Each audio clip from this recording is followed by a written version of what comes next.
movie name? Dil Chahta. So I'll give an easy one.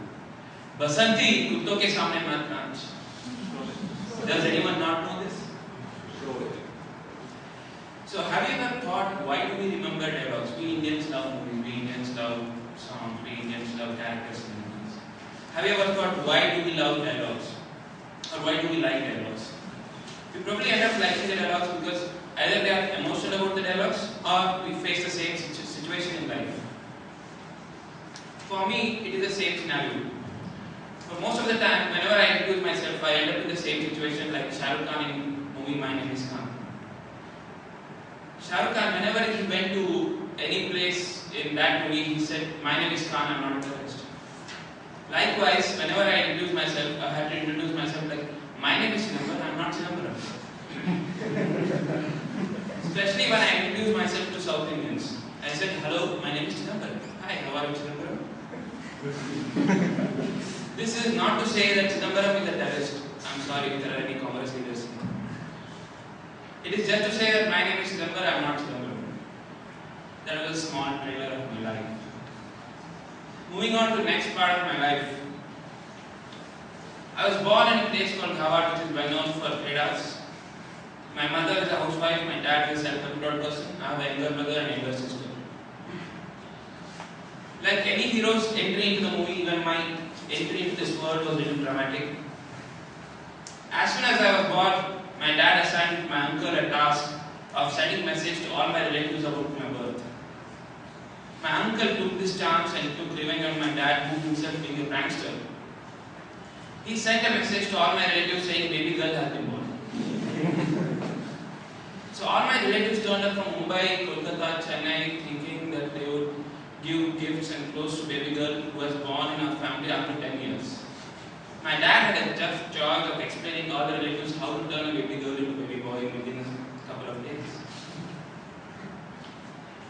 So I think this prank had a lot of impact on me, and I turned out to be a prankster, and I inherited a lot of qualities from my dad.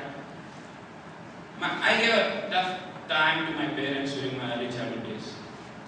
I quote my parents. Apparently I received complaints every week from my neighbors, teachers and friends. I don't remember being a bad guy, probably because I'm too optimistic. I remember only good deeds in life. So I do remember one of the incidents which had a lot of impact on me. We were a group of 15 kids of around same age. We used to play cricket, lot of other Indian traditional games like lagori, dandu gilli on the streets. Whenever we played cricket, we blocked both the ends of the streets, fearing that vehicles might come and disturb us. We had a rule that only straight sixes are allowed. Sixes are not allowed in other direction, fearing we might end up breaking the glasses of our neighbors. On that particular day, I was captain of the team. I was the only batsman left. We had 20 runs to score in 6 balls. I scored 12 runs in first 3 balls, and I squandered the next ball. I had two balls to spare and 8 runs to score. I decided to take a chance. I lifted the bat, aiming for a straight 6, but ball was just short of full length. It edged and went into the mid-wicket region. It broke the glass of our fat Indian auntie's house. Within seconds, all of us fled for our life. We left the place. In all this chaos, I forgot that I had got my younger brother, whose only job was to get the ball whenever a ball had been hit beyond the boundary lines. Unaware of all this situation, my brother went to fetch the ball, and he was caught by the lady and the security guard. He was beaten black and blue, and then he was taken to my house, and he was beaten black and blue there. In all these things, he never ever opened his mouth and told it was his brother who broke the glass. This had a lot of impact on me because once prank could have impact on somebody else, I ended up punishing my brother for my own cause. Since then, I don't remember doing any bad activities. I have been a very ideal brother to my younger brother and younger sister. I became serious since then. I started studying. I somehow scraped through high school. I landed in a good pre-university college.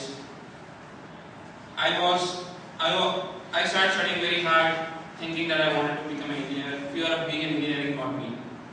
I realized I was good at mathematics and numbers. I cracked almost all the exams. and got a seat in NIT Surat. By this time, my parents were convinced that their son had turned studious, and most of the predictions by our family astrologers had come true. Little did they know that liberty of staying in hostel in Surat would set me free, and I would go back to my childhood days. 4 years in hostel life made me crazy. We dedicated our time to everything else but study. Surat owns a small part of the beach which gave us more space to do a lot of activities including parties. What I learned in those 4 years were most important learnings in my life. I learned what not to do. I learned what I am not good at. Because most of the negative things I learned. But because when I came out, I realized what did not go well with me. At the end of the 4 years, I had tougher choices to make. My parents said I would become a man, I have to make my own choices. I had an option of either going for higher studies in my core mechanical engineering subject or to choose a professional life. I ended up choosing the professional life. I had a couple of offers. I chose an offer from I2 because probably the name sounded fancier, like O2 oxygen. I went back to the periodic table searching for an item called I2. I couldn't find it. It was not a nice look or not an element. So what's there in a name? But still you should call a proper name. I did not bother myself. I ended up joining I2. After joining I2, I realized I have landed in a good opportunity. In the early professional years of my life, I went to a lot of places. I visited a lot of countries. Every country I have been to has made me closer to new society, new cultures, and brought me closer to the humanity. It has made me learn a lot of things.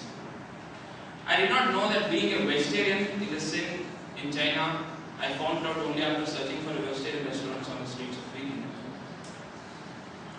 I experienced what is being fearful in a foreign land when I was chased away by drunken Lebanese in Australian streets. Only after covering Singapore from end to end in 45 minutes, I realized a city could be a country with good prospects. Mexican taught me how to drink tequila, and most of us, trust me, don't drink tequila in the right way. It's not the shots. And I started drinking alcohol to survive in the northern parts of the world in the winter season. And while working for a German project manager in London, I realized most of the East Europeans, including Germans, hate Brits. It's not just Indians. So all these learnings have made me wiser and more experienced. With that, I've also learned one important thing in life. It's not the outward journey that matters, it's the journey inward that matters. Being in Empire State Building in New York, you could be unhappy. Being in Himalaya, you could be happy. All that matters is not the place of the mind, it's the mind in a place that matters. With that, I've begun my journey inwards, hoping to find inner peace. I think I'll be able to find it in a couple of years. Thanks a lot.